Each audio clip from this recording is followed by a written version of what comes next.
Greetings and welcome to week 1 of ME 108. This week we're going to talk about ICD-9 and ICD-10. The International Classification of Diseases ninth revision is, or clinical modification, is what we call ICD-9-CM.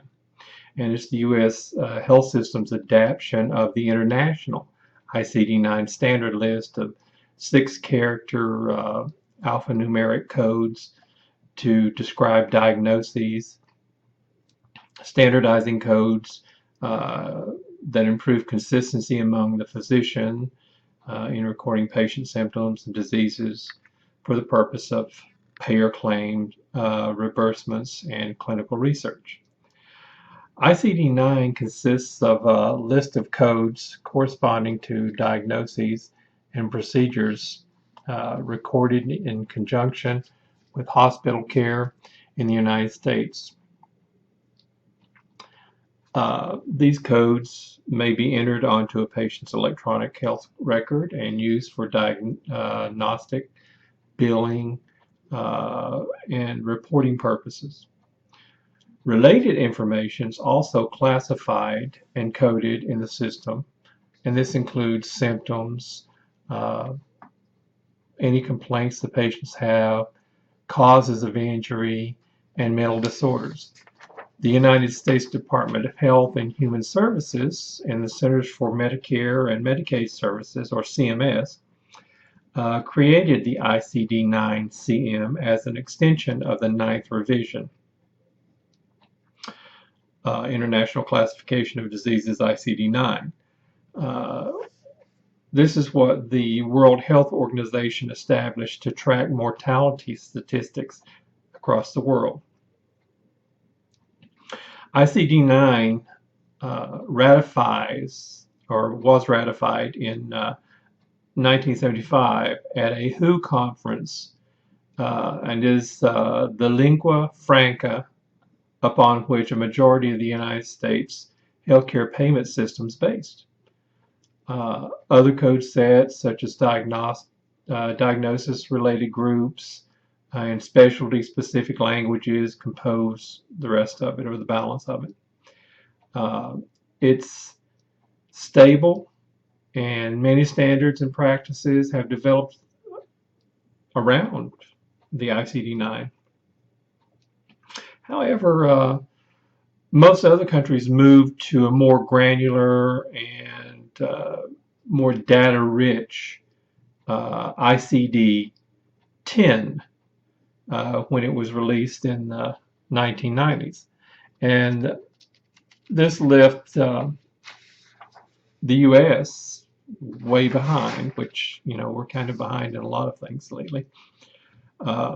In 2008, CMS announced it would adopt ICD-10-CM, the U.S. version of the ICD-10 update.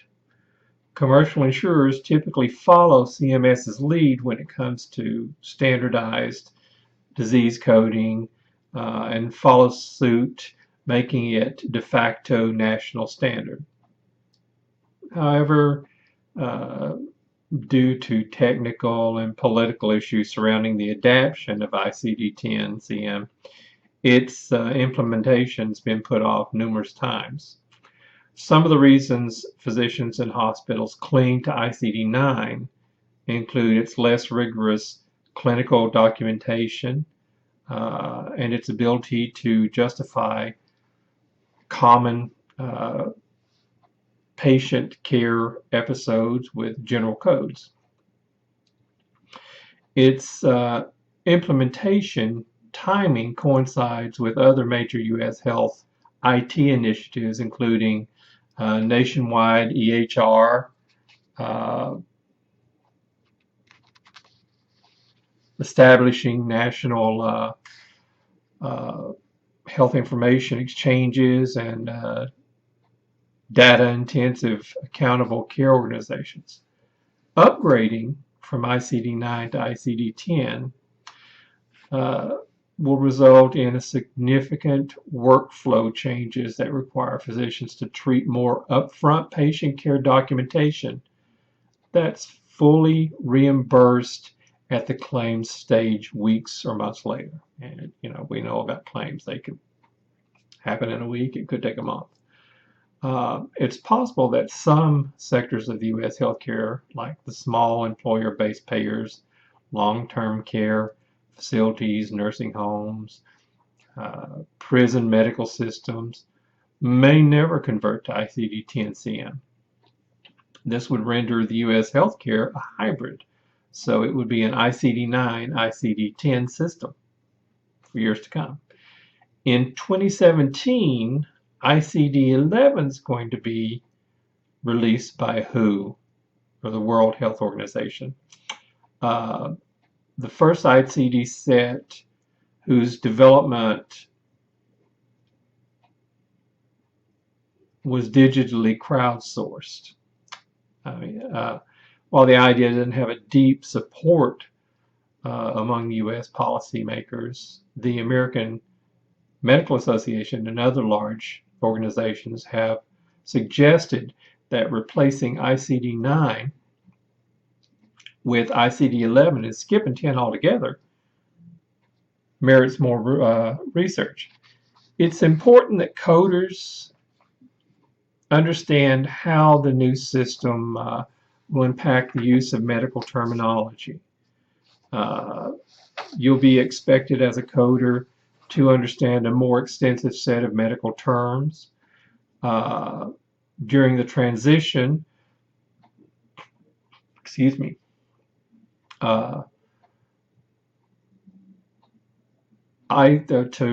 to ICD-10, you'll have to learn more completely new coding system while also becoming familiar with a lot more medical terms. Under ICD-9-CM, it's only necessary to use medical terms to specify that the codes themselves, what the codes themselves require. Under ICD-10, medical terminology is used to classify the conditions according to a system. You'll need to know or be able to evaluate based upon the medical terminology included in the medical records. And ICD-9 diagnosis coding systems include 69,000 diagnoses codes, many times the number of codes in the current ICD-9-CM.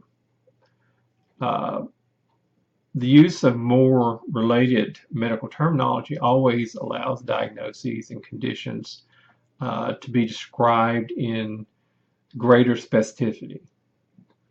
And this is more than what can be done with ICD-9 codes as they were.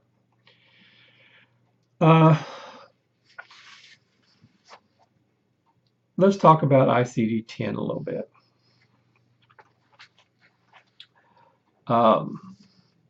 ICD-10 has an index and tabular list similar to what ICD-9-CM has. However, the ICD-10-CM index is a lot longer. Just as with the ICD-9-CM, the ICD-10-CM uses an indented format for both the index and the tabular lists. Categories, subcategories, and codes are contained in those tabular lists. So you have all these codes that are in the tabs. The ICD-10 index and tabular list were released, I think it was somewhere around July 2007. Excuse me.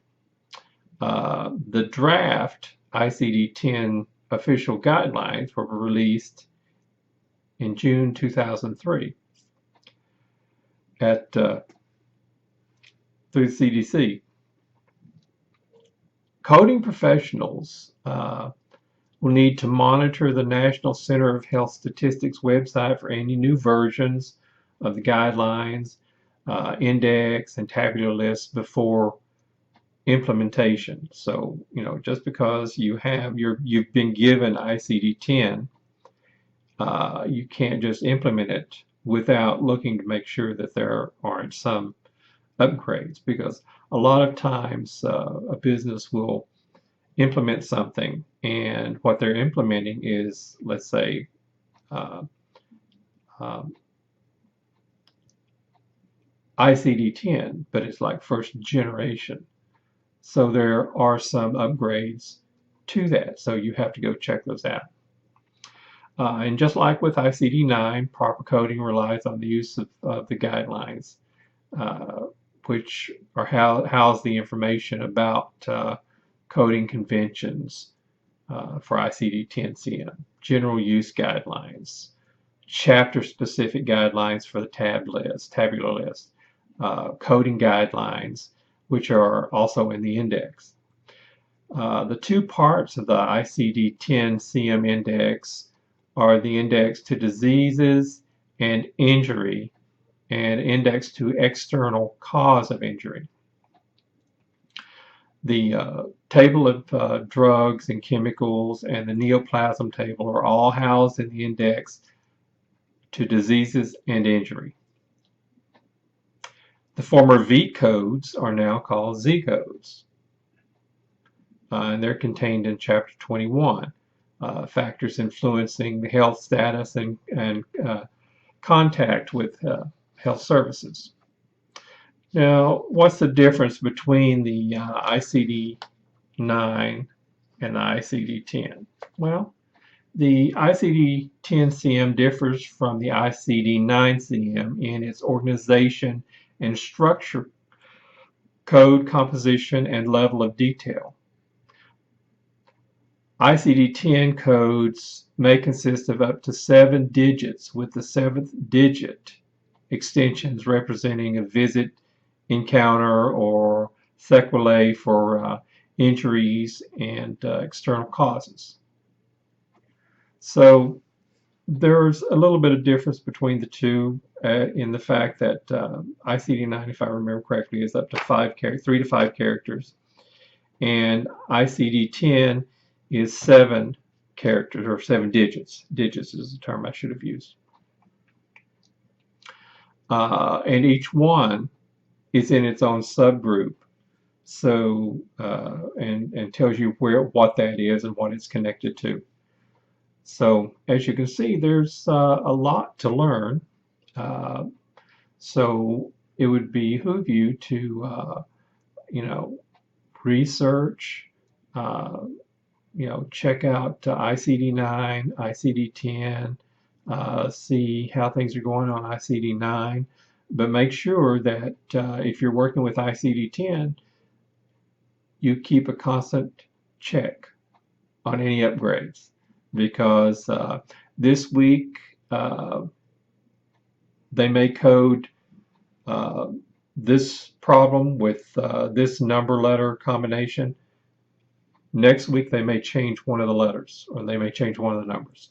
So we need to keep check on these. All right, that's my little lecture for this week. If you have any questions, please be sure to leave them in the questions area. You have my cell number to text me. You have my email address to email me. Just please stay in contact. If there's something you don't understand, I will get back with you as soon as possible. If I have no idea what it is, I'll find out for you. So read your lessons, follow directions, and have fun learning medical coding. Thank you. Have a good day.